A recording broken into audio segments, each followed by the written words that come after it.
Agradezco la presencia a todas las delegaciones de los países que configuran la OTCA, Organización del Tratado de Cooperación Amazónica. Están aquí todos presentes. En este esfuerzo por construir una propuesta común, ha pasado algún tiempo desde la COP de París, la de Copenhague. Las promesas allí realizadas no se han cumplido, lo cual merece una evaluación desde el punto de vista de nuestros pueblos sobre su quehacer en torno a la defensa de la vida. Porque estas reuniones, estas luchas comunes, estas discusiones incluso, tienen que ver con la defensa de la vida. Concepto simple, pero sin el cual pues, todo lo demás sobra.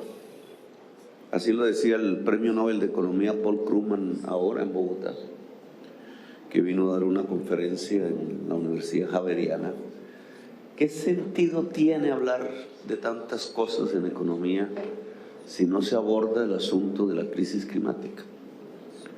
Y en realidad hay una huida de la humanidad en torno a su principal problema, como si se tratase del avestruz, como si al esconder el rostro no sucediera lo que puede suceder si no actuamos. Lo que dice la ciencia es que nos extinguimos. Se extingue la vida, le llaman la sexta extinción. Ya ha sucedido 5 veces antes en la historia del planeta. No se acaba el planeta, no es propiamente una defensa del planeta, él sigue, solo que sin nosotros. Se trata de una defensa de la vida. Y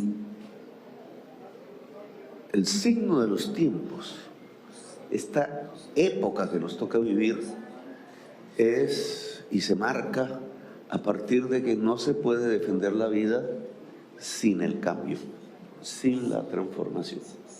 Y evidentemente es un tema profundamente político. Las corrientes de pensamiento, de acción política que en la humanidad se han construido sobre la base de defender el statu quo, de mantener las cosas como están, pues no tienen hoy sentido, porque si mantenemos las cosas como están, desaparecemos. Luego, el cambio se impone. Y ese cambio, que no está predeterminado, que no está escrito en ningún libro de algún sabio intelectual que pudiéramos leer y alumbrarnos como un faro con sus palabras, lo tenemos que construir entre todos, entre toda la existencia humana. Hoy Europa se ha metido en una guerra. La guerra tiene como fuente unas razones económicas, una de las cuales el gas. Las guerras que hemos visto en el siglo XXI una y otra vez, sobre todo en Oriente Medio, tienen como origen el petróleo. Y la humanidad sabe que sobre el petróleo, sobre el carbón, del cual somos Colombia el 5º exportador mundial, y sobre el gas solo se puede construir la sexta extinción de la vida. Es decir, lo contrario al desarrollo, es decir, nuestra destrucción. A menos que la ciencia esté equivocada, y ningún progresismo podría desligarse de las conclusiones de la ciencia, porque si no sería profundamente irracional, y el pensamiento irracional solo lleva a los fascismos, que es lo que estamos viendo ascender en Europa, en Norteamérica, en el mundo. Nosotros tenemos que ser profundamente racionales, no sin dejar la pasión, no sin dejar los sentimientos, la fuerza de la vorágine que se escribió en estas tierras. Cuando alguien dijo, José Eustacio Rivera, antes de conocer mujer alguna, jugué mi corazón al azar y me lo ganó la violencia.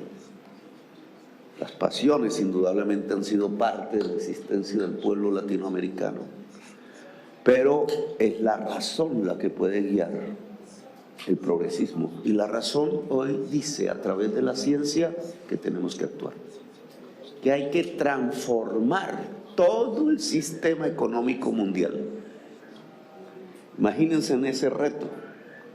Pareciera escrito a fines del siglo XIX. Transformar todo el sistema económico mundial es una revolución. Decía ahora, descarbonización es revolución. Quizás no como nos la imaginábamos en años mozos, pero quizás es más profunda de lo que pretendíamos. Porque se trata no solo de una nueva tecnología. Sería simple si la humanidad fuese el reemplazo de tecnologías, sino que esos cambios de tecnología siempre traen aparejado los cambios de relaciones sociales, políticas, del poder. Y aquí lo estamos observando, porque hoy somos conscientes, quizá no tanto antes, que las selvas del mundo, y la selva amazónica es la más grande, son los pilares climáticos fundamentales. El tercero en mi cuenta es la selva amazónica. Se quita ese pilar y es como las columnas de Hércules. La humanidad puede derribar esos pilares y lo que sucede es que el mundo se derrumba encima de ella. Creímos que el desarrollo era tumbar estos árboles, volver potreros este paisaje, meterle ganado, creer que así se progresaba, que el progreso era la destrucción del árbol. Le llamamos al árbol maleza e incluso hicimos monumentos con el hacha que tumbaba los árboles. Hoy eso no es más sino destrucción de la vida. No existe la palabra maleza. Cada especie que nos rodea, vegetal, tiene una importancia, un encadenamiento. Es un mundo intercomunicado de una manera biológica que antes desconocíamos. Colombia tiene la mitad de su tierra en bosques. Creíamos que eso era subdesarrollo. Hoy el planteamiento de salvar esos bosques para salvar la vida siempre se continúa por una discusión. ¿Cuánto nos pagarán por ello?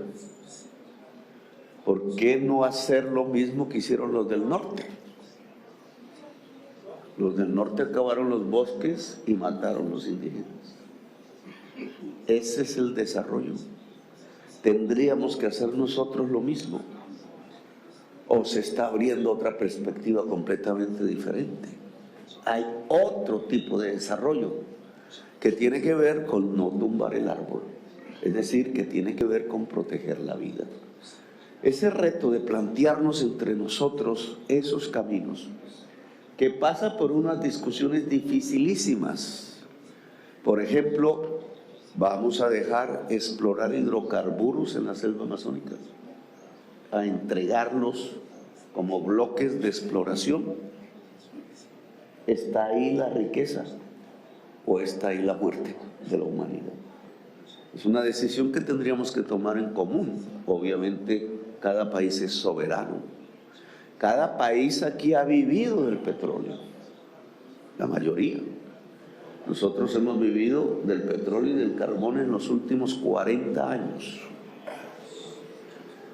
Y entonces, ¿de qué vamos a vivir? Es la pregunta que se hace en la sociedad.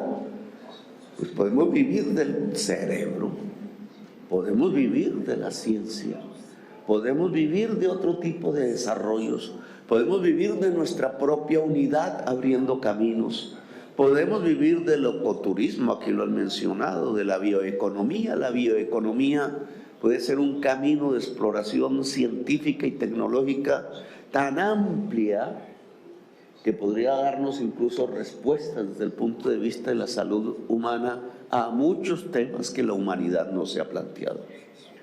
Aquí con nosotros está el tío Darío, está por acá, que es parte de la familia de las niñas y los niños que estuvieron 40 días caminando en la selva, una de ellas con un bebé en hombros.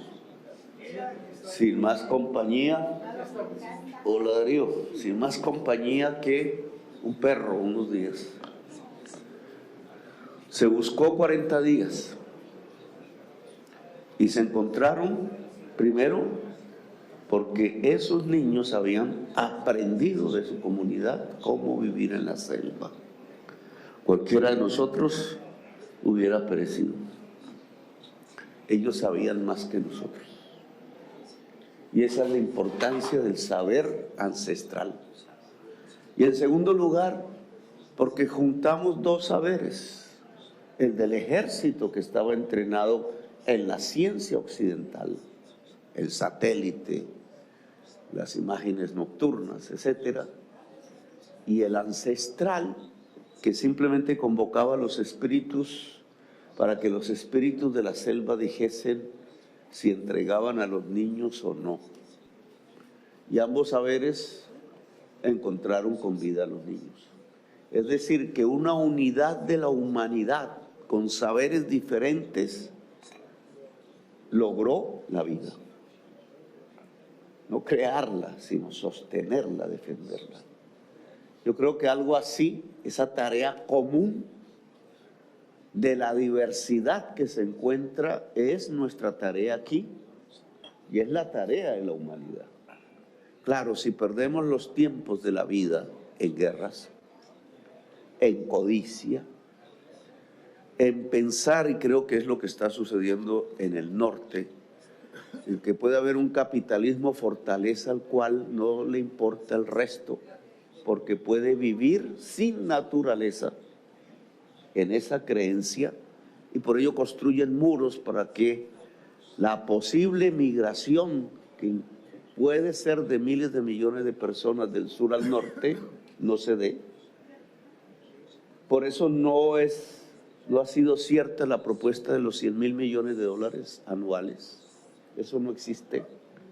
Por eso en el encuentro de París, que estuvimos con el presidente Lula, los países y presidentes africanos hablaron con mucha claridad, porque así lo decían los economistas, Nicolas Stern, entre ellos, que salvar la vida en el planeta y superar la crisis climática obliga a una inversión de 3.3 billones en términos españoles, latinos, de dólares al año, y 30 veces menos que 100,000 ni siquiera han sido cumplidos. Claro, hablar de 3.3 billones de dólares al año significa un cambio del sistema financiero mundial, significa un cambio de las relaciones económicas mundiales, significa priorizar la vida y no el capital, la vida y no la ganancia. Hasta allá no ha llegado Europa, hasta allá no ha llegado Estados Unidos, hasta allá no ha llegado China, y ellos son los que contaminan el mundo. Si no llegan a ese pensamiento, el cronómetro del reloj marca el final. Así que la presión nuestra tiene que encaminarse hacia ese derrotero. Ahí es donde está el progresismo político y la unidad de los pueblos. Transformar ese sistema económico en función de la vida es la revolución de los tiempos de hoy. Es una revolución de la vida.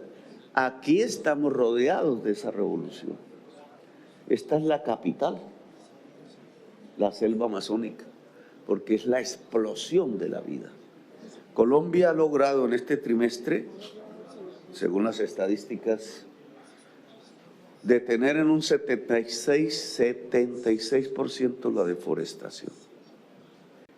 Es una cifra importante por el tamaño, comparado este trimestre con el trimestre del 2022.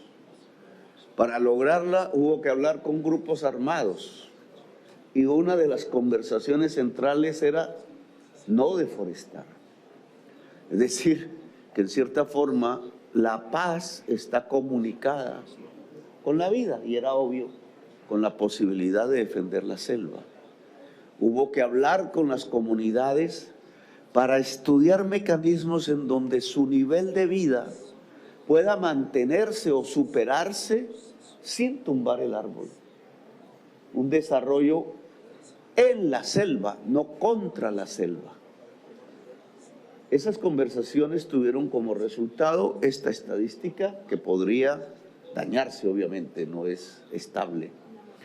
Reducir 76% de la deforestación en la Amazonía colombiana, poder llegar a cero y poder empezar la restauración de la selva, pues es un aporte que se le puede hacer a la humanidad, que queremos compartir con ustedes porque las ideas de cada país son importantes.